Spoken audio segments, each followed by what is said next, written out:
निवडणुकीला उभे आहात, कोणत्या प्रभागातून, आपलं नाव काय? नमस्कार, मी ॲडव्होकेट अजय सकाराम कांबळे.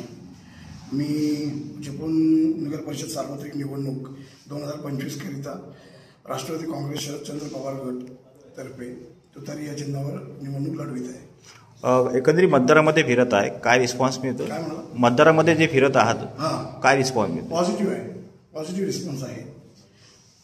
मी इथला स्थानिकच आहे या वॉर्डमधला, आणि जो प्रभागामध्ये मी निवडणूक लढवतोय तेथील जी काय मंडळी आहेत ती माझी लहानपणापासून मित्र आहेत. बरीचशी मंडळी, काही क्लायंट्स आहेत, आणि ह्याच परिसरात मी स्थानिक असल्यामुळे इथले सर्व नागरिक मला ओळखतात. एकंदरीत विकास कामे झालीत का प्रभागातली?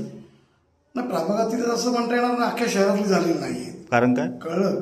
कारण म्हणजे जे कोणी इथं मागे, मी कोणाचं नाव घेत नाही, पण जे कोणाला संधी दिली, देण्यात आली यापूर्वी जनतेने संधी दिली, त्यांनी त्या दिलेल्या संधीचा योग्य उपयोग केला नाही. बरोबर आहे. दरवेळी आपण निवडणूक होताना फक्त ती आश्वासनं देणं खोटी, बरोबर आहे, आत्तासुद्धा देत आहेत काही मंडळी, परंतु त्याची पूर्तता झाल्याची दिसून येत नाही. आणि कुणीही सांगावं पब्लिकनी, कारण आपण त्याच गोष्टीवर वारंवार बोलत असतो. बरोबर की बाबा रस्ते खराब आहेत, अमुक गटार खराब आहे, लक्षात पाणी भरते म्हणा, इतर काही समस्या ज्या असतील रेग्युलर त्या. मग इतके दिवस मी होतात कुठे आता? असं मी आता गेली 22 वर्ष मी व्यवसायामध्ये आहे, वकिली व्यवसायामध्ये. बरोबर आहे. माझं कुटुंब पूर्वीपासूनच आम्ही रमेशभाई आणि शरद पवार साहेबांसाठी काम करतोय, लहानपणापासून आत्तापर्यंत. बरोबर. मी, माझे मोठे बंधू संजय कांबळे, परंतु आम्ही कधी अशी पक्षाने कोणती मागणी केलेली नव्हती. परंतु यावेळी आम्हाला त्यांनी संधी दिली, या संधीचा आम्ही योग्य उपयोग करू. आता फिरताना नेमके कोणकोणते प्रश्न आपल्या समोर येतात विकासाचे? नाही, जास्त सांगितलं ना, आत्ताच फिरताना सर्व प्रभागामध्ये आम्ही फिरत असतो ना, या ना त्या कारणास्तव. बरोबर आहे.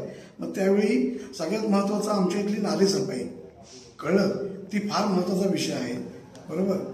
आणि इतर ज्या काही समस्या आहेत, बरोबर, म्हणजे समस्या आहेतच, तर काही डेव्हलपमेंट समस्या वगैरे सुटणाऱ्या नाहीत त्या. एक्झॅक्टली. मग त्यासाठी प्रॉपर चॅनलने गेलं पाहिजे. काय केलं पाहिजे? मला नगरसेवक, कसं आहे, मला नगरसेवक म्हणून निवडून द्या, का निवडून द्या हा प्रश्न राहिला बाजूला. लोक खोटी आश्वासनं देतात, परंतु नगरसेवक झाल्यानंतर तुम्हाला त्या नगर परिषदेमध्ये जाऊन नगरसेवक म्हणून माझी जी काही कर्तव्य आहेत की बाबा नगरपालिका ऍक्ट प्रमाणे, बरोबर आहे, ती मी करणारच आहे. परंतु त्या पलीकडे जाऊन नागरिकांचे जे प्रश्न सोडवायचे, कदाचित मी माझं पोर्टल सुद्धा ओपन करेन, स्वतःचं वार्ड नंबर 10 साठी पोर्टल ओपन करेन नागरिकांच्या तक्रारीसाठी. बरोबर आहे. कम्युनिकेशनचा हा जो विषय आहे नागरिकांचा, काय वेळा काय होतं की लोक हतबल होतात, 10 वेळा तक्रारी होऊन सुद्धा लक्ष देत नाही. असं आता एक ठिकाण आहे भोगाळ्यातलं, तर त्या ठिकाणी ऐतिहासिक एक विहीर आहे, पण त्या विहिरीला उन्हाळ्यामध्ये पाणी नसतं. बरोबर आहे. कुटुंब आहे, 2 कुटुंब आहेत तिथे, तर त्यांना नगर परिषद गेली तो 10 वर्ष माणूस किंवा 20 वर्ष झगडतोय तो नगर परिषदेकडून पाईपलाईन मिळण्याकरता. बरोबर आहे. आता आचारसंहिता, आता मी काय बोलत नाही, पण ते पहिलं काम त्यांचं मी करून देणार. एकूण किती मतदान आहे आपल्या प्रभागात? एकूण मतदान 2055. एकंदरीत समोरचे जे उमेदवार आहेत त्यांच्याकडे कसं पाहताय? तुमच्या समोर जे उमेदवार आहेत, मला काही कोणतीही टीका करायची नाही. माझं एवढंच म्हणणं, त्यांचं पारडं जड आहे असं म्हटलं जातंय. असं नागरिकांनीच बोलावं, मी स्वतः कसं बोलू? त्यांचं पारडं जड आहे असं म्हटलं जातंय. तुमच्या समोरचे जे त्यांचं पारडं जड आहे आणि अजय कांबळे कुठेतरी कमी पडतायत. नागरिकांनी योग्य तो विचार करावा. बरोबर आहे. जसं त्यांचंच म्हणणं आहे की बाबा सुशिक्षित माणसाने तिथे जावं आणि काम करावं. बरोबर. आणि आतापर्यंत माझं जे काही गुडविल आहे, बरोबर, तर त्याचा विचार करून लोक 100% मला विजय करतील. त्यांनी एक त्यांचा मुद्दा असा मांडला आहे की सुशिक्षित उमेदवाराला, ज्याने उच्च शिक्षण घेतले अशा उमेदवाराला नगरपालिकेत पाठवा, अशा प्रकारचं ते भावनिक आवाहन करतात. आपण काय सांगाल? नाही, बरोबर आहे ना त्यांचं. अशी माणसं तिथे गेलीच पाहिजेत, लक्षात घ्या. कारण यापूर्वी सुशिक्षित माणसं गेलीच पाहिजेत. त्यांचं म्हणणं कसं बरोबर म्हणताय तुम्ही आता असं कसं म्हणताय? ते काय म्हणतायत की प्रतिस्पर्धी उमेदवार असं म्हणतायत की सुशिक्षित जे आहेत त्यांना तिथे पाठवा. मग त्यांचं म्हणणं योग्य आहे, बरोबर आहे ना. मग त्यांना स्वतःला ते जाण्यासाठी ते स्वतः ऐकून घ्या, ते पण सुशिक्षित आहेत ना, बरोबर ना. माझ्यासारख्या सुशिक्षित माणसाने, मी पण सुशिक्षित आहे, मग आमच्यासारख्या माणसाने तिथे जावं, कळलं की नाही. पण ह्यामधला योग्य माणूस कोण आहे, त्या पदाला कोण न्याय देऊ शकतो, बरोबर आहे, हे नागरिकांनी विचार करावा. लक्षात आहे का, मी आत्तापर्यंत हेतुपूर्वक कुठलंही काम केलेलं नाही. म्हणजे काय की बाबा मला 5 वर्षांत नगरसेवक व्हायचंय किंवा 10 वर्षांत नगरसेवक व्हायचंय म्हणून मी तुम्हाला जाणून बुजून काहीतरी करून दाखवतोय. मी असलं आत्तापर्यंत केलेलं नाही. असं कोण करते का? असं कोण करते का? असं मी म्हणणार नाही. असं लोकांना माहिती काय चाललंय ते. तुम्ही सांगा ना कोण करते का? माझं काय म्हणणं काय, लोकांना याची चांगली माहिती आहे. म्हणजे मी हेतुपूर्वक कधी केलेलं नाही, वागलेलो नाही, ह्या पुढे सुद्धा वागणार नाही. ह्या वॉर्डमध्ये यापूर्वी जे कोण समाजसेवक म्हणून काम करत होते किंवा नगरसेवक, तर त्यांच्या डोळ्यासमोर नगरसेवक होण्याच्या एक्झॅक्टली हेतुपूर्वक काम करत होतं असं माझं म्हणणं. आणि आता समोर आहेत ते, तुमच्या समोर आहेत ते. मी म्हटलं ना हेतुपूर्वक काम करत होते.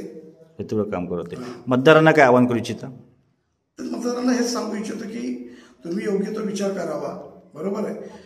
मी याला पदाला न्याय देऊ शकतो की नाही याचा विचार करावा. कारण कसं आहे, माझा व्यवसायच वकिलीचा असल्यामुळे माझं कामच ते आहे की माझ्याकडे आलेलं प्रकरण म्हणजे एक प्रॉब्लेम ते मुळासकट म्हणजे मुळाशी जाऊन ते प्रॉब्लेम सोडवणे. साहेब वकील वेगळी आहे, नाही वकिली जरी वेगळी ऐका साहेब, वकिली वेगळी आहे आणि जनतेच्या समस्या वेगळ्या आहेत, नागरिकांच्या समस्या. ऐका साहेब, बोलून द्या मला. वकिली वेगळी आहे, जनतेच्या समस्या वेगळ्या आहेत, प्रभागाच्या विकासाची समस्या वेगळ्या आहेत, त्या कशा सोडवणार? तेच मी म्हणतोय ना की एखादा प्रॉब्लेम ज्यावेळी माझ्या समोर येईल की बाबा नाले साफायचं काम आहे, बरोबर आहे का, किंवा इतर कुठली जी समस्या माझ्याकडे घेऊन येतील, बरोबर आहे, नगर परिषदेमध्ये त्या डिपार्टमेंटमध्ये जाऊन जनतेने आपल्याला समस्या घेऊन काय येऊ नयेत, काय यावा, तुम्ही स्वतःहून जाऊ शकत नाही, तुम्हाला स्वतः दिसत नाही, तुम्ही आता म्हणता की अगोदर होते, असं नाही. लक्षात घ्या, प्रभागामध्ये आता समजा अमुक एका ठिकाणी अचानक प्रॉब्लेम झालाय, अचानक प्रॉब्लेम असं मान्य आहे, पाण्याचा बरोबर आहे. आता फिरताना ज्या जाणवतील, ज्या आम्हाला जाणवत आहेत त्या आमच्या लक्षात आहेत, कुठे काय करायला पाहिजे हे सुद्धा लक्षात आहे, ते आम्ही स्वतःवरच करणार. प्लस मी तुम्हाला काय सांगतोय की जनतेसमोर मी जाणार परत. आता निवडणूक लोकांनी निवडून दिलं तर परत लोकांना जाऊन घरोघरी मी ते विचारणार कोणाची काय समस्या आहे, त्याची एक नोंद ठेवणार, कळलं, आणि त्याचा एक जनता दरबार भरवणार. एक्झॅक्टली त्याची पूर्तता करण्याचा प्रयत्न करतो. जनता दरबार भरवणार. होय. आणि प्लस माझा मी म्हटलं तुम्हाला की पोर्टल एक ओपन करण्याचा माझा प्रयत्न आहे की त्या पोर्टलवर नागरिकांनी आपल्या समस्या मांडाव्यात.